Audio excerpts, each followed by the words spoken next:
Good morning viewers, मैं हूं doctor Tania. Welcome to new episode of तंदुरुस्त पाकिस्तान। आज हम शो में बात करेंगे डॉक्टर शाहाब बेग के साथ प्लास्टिक सर्जरी के हवाले से, एस्थेटिक प्लास्टिक ब्यूटी के हवाले से। वो तमाम ख़वातीन या मर्द हजरात जो अपने ब्यूटी को थोड़ा सा और ट्रांसफॉर्म करना चाहते हैं, वो आज जान सकेंगे डॉक्टर शाहाब बेग के साथ कि कैसे ट्रांसफॉर्मेशन होती है। गुड मॉर्निंग डॉक्टर साहब। अस्सलाम वालेकुम। क्या हाल चाल है आपके? जी अल्हम्दुलिल्लाह, आप कैसी हैं? ठीक हैं? बिल्कुल ठीक sir, thank you so much for being part of my show today sir. It's my pleasure and thank you for inviting me. अच्छा सर, मुझे बात बताएं कि plastic surgery, so how long have you been in plastic surgery? कितने साल हो गए आपको प्रैक्टिस करते हुए? Around 20 years. 20 years से। तो आप कराची में भी प्रैक्टिस कर रहे हैं या ऑल ओवर पाकिस्तान? फिल वक्त तो मैं कराची में प्रैक्टिस कर रहा हूँ for the last 10 years. उससे पहले I was trained in UK for 14 years in general surgery and then in plastic surgery. So 50% of my time in plastic surgery in UK and 50% in Pakistan, if you like. 10 years each. Okay, excellent. तो sir मुझे बात बताएं कि why did you choose plastic surgery? आपने क्यों choose किया कि मैं प्लास्टिक सर्जन ही बनूं? मुझे कोई ऐसी चीज़ करनी थी कि जिसके अंदर के वेरिएशन हो, जिसके अंदर हर केस डिफरेंट हो, हर केस में सोचना हो. I didn't want to have a monotonous life and I didn't want to spend my professional career doing the same procedures over and over again. In plastic surgery, you have to tailor each procedure according to the patient's needs. So each operation, howsoever small it may be, is challenging and invites or attracts a lot of attention and requires a lot of understanding of the patient's requirements. तो sir मुझे बात बताएं कि 20 साल पहले आपने plastic surgery में, आप 20 साल पहले में और अब में लोगों में कितना इसके बारे में अवेयरनेस आई है और लोग पहले में और अब में कितने ट्रीटमेंट्स करा रहे हैं? अवेयरनेस जो है वो कुछ प्रोसीजर्स जो हैं वो तो असेंशियल हैं, जैसे कि रिकंस्ट्रक्टिव सर्जरी है. रिकंस्ट्रक्टिव सर्जरी वो है कि जिसमें डैमेज्ड पार्ट्स जैसे लॉस ऑफ टिश्यू है उसको रिकंस्ट्रक्ट करना, या हाथ के स्ट्रक्चर्स कट जाना या कोई और जिस्म का उज़ो कट जाना, उसकी रिकंस्ट्रक्शन. तो वो तो एक असेंशियल पार्ट ऑफ सर्जरी है which people have to have done, otherwise they will not be able to function properly और लुक नॉर्मल. सर मुझे बात बताएं, तो ये जो अभी आपने बताया कि ट्रॉमेटिक सर्जरी उसमें क्या ग्राफ्ट करते हैं, स्किन ग्राफ्टिंग होती है, क्या होता है? उसमें 2-3 चीज़ें होती हैं. एक तो ये होता है कि स्किन ग्राफ्टिंग भी होती है जिसमें कि स्किन कहीं और से लेकर के उसको उस जगह पे लगाते हैं जहाँ पे कि उसकी रिक्वायरमेंट होती है.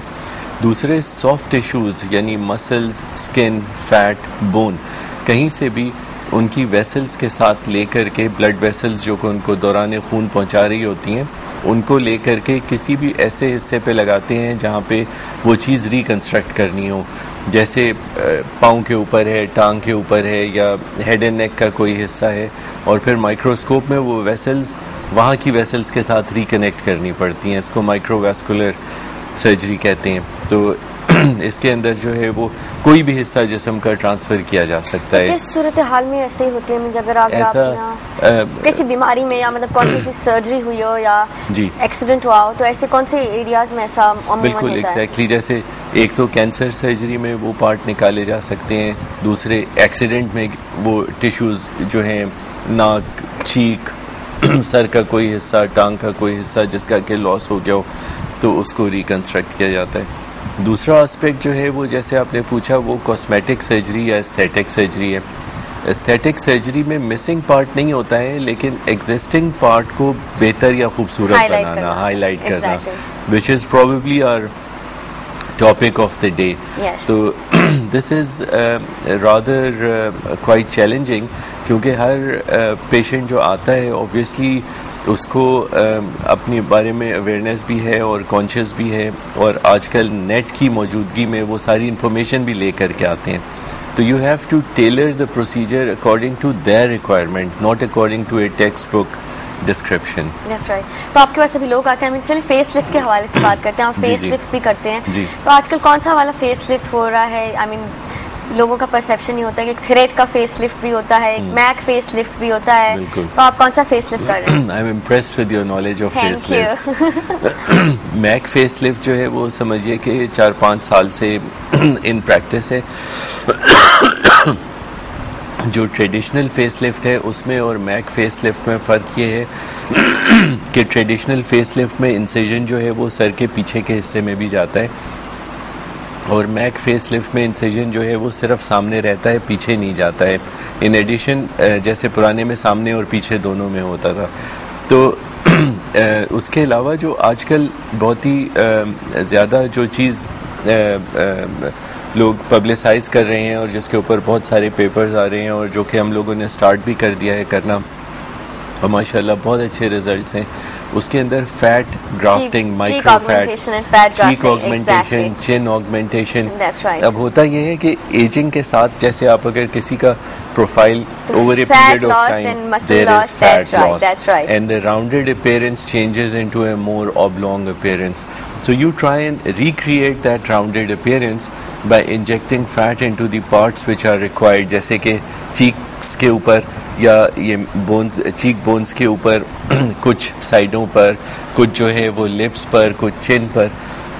सर एक बात पूछनी थी कि अमूमन मैंने मतलब पढ़ा भी है और मैंने किसी को देखा नहीं ऐसे, मगर ऐसे सूरत हाल कही जाती है कि अगर चीक ऑगमेंटेशन हो रही है या अगर आप चीक के अलावा लोअर मैंडिबुलर एरिया में कर रहे हैं तो क्या वो फैट वहाँ से आके नीचे डिपॉजिट हो जाता है अगर सही तरह फ्रेम में नहीं आए? हाँ, अब उसके अंदर ये होता है कि obviously all these things require a lot of training and a lot of expertise. ज़्यादातर जो है वो एस्थेटिक सर्जरी जो इवन टेक्नीशियंस या जो डॉक्टर्स, अनट्रेन्ड डॉक्टर्स देख करके जो शुरू करते हैं उनके साथ मसाइल पैदा होते हैं, क्योंकि उनको जो है वो ये नहीं पता होता कि हर केस को इंडिविजुअली कैसे टेलर करना है। लेकिन जब आप फैट इंजेक्ट करते हैं तो आप बहुत ही बारीक कैन्यूला, यानी जो वेन्स में जो कैन्यूला लगता है उस साइज़ के कैन्यूले से इंजेक्ट करते हैं, and you make very tiny tunnels, very thin tunnels. तो उन टनल्स में से फैट एस्केप एक्चुअली कर नहीं सकता unless you undermine the whole area, तब वो फैट एस्केप करके नीचे डिपॉजिट हो जाएगा, वरना वो माइग्रेट कर नहीं सकता है दूसरी जगह। जी जी please. Hello hello hello, call drop हो गई हमारे पास। जी सर, तो आप बताए थे cannula, I have seen this procedure actually. So the microfat graft has brought in basically a revolution, but then again sometimes you have to. Hello. Hello. Hello अस्सलाम वालेकुम। Hello, हाँ जी अस्सलाम वालेकुम, कौन? जी मैं इस्लामाबाद से बोल रही हूँ। हाँ जी। मैंने डॉक्टर साहब से क्वेश्चन करना था। हाँ जी पूछिए, सवाल पूछिए। हेलो जी, मेरे मुंह पे ना पिंपल्स निकले थे जिसके स्कार्स बन गए हैं जी। तो वो ऐसा है कि मैंने बहुत ज्यादा इलाज कराया लेकिन वो घड़े घड़े से मुंह के ऊपर बहुत ज्यादा बुरे लगते हैं। तो इसका कोई प्लास्टिक सर्जरी में कोई इलाज है? क्योंकि मेरा फेस बिल्कुल प्लेन था पहले, लेकिन पिंपल्स की वजह से ना मुंह के ऊपर काफी गड़े पड़ गए और निशान जो होते हैं वो बाद में खत्म हो जाते हैं, वो गड़ा छोड़ जाते हैं। अच्छा, thank you so much for calling. अभी इसका जवाब देते हैं। हाँ जी sir, this is one thing that you asked me before the show, but this is to some way relevant to my speciality के इनके जो पिंपल स्कार्स बन गए हैं। तो जो भी कॉलर थी मैं उनका नाम नहीं पिक कर पाया। तो the scars of pimples can be addressed and there are several ways of addressing the scars. उसमें जो है वो देख करके अंदाज़ा लगाना होगा कि आपके लिए इन पर्टिकुलर क्या प्रोसीजर सूटेबल है। It can vary from simple chemical peeling to laser peeling to dermabrasion, and whatever suits her will probably be suggested, और बगैर देखे हुए ये फैसला करना मुमकिन नहीं होता। एक तो होते हैं, ये तो एक डीप स्कार्स हो गए, एक केलॉइड स्कार्स भी होते हैं, उनका क्या इलाज होता है? उनको क्या इंसिजन देके रिमूव किया जाता है? नहीं, keloid actually by definition is an active process. If you excise it and remove it, the chances of it coming back are very high. So if you ever decide to remove it, you leave the edges intact ताकि वो और मज़ीद extend ना करे, and either you then inject it with steroids और you get radiotherapy. इन दोनों चीज़ों की सूरतों में फिर वो सेटल हो जाता है, but no treatment is guarantee